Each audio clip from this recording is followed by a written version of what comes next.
জগন্নাথ বিশ্ববিদ্যালয়ের শিক্ষার্থীরা যে দাবি নিয়ে এসেছিলেন, গতকালকে রাতে আমার সাথে কথা হয়েছিল যে আমরা আজকে রাত্রে বসবো। আরেকটা কথা হয়েছিল যে আগামী কালকে শিক্ষা উপদেষ্টার সাথে কথা হবে। তো এই দুটি কথা আমাদের ছিল যে আমরা বসে ডায়ালগ করে আমরা কথা বলে এটা সমাধান করব।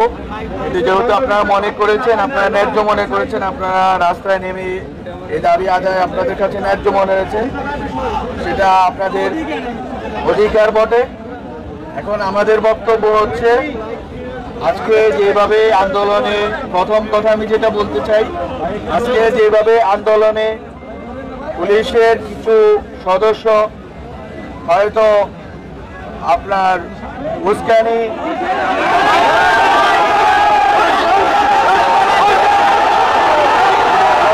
করতে দেন, কথা শেষ করতে দিতে হবে।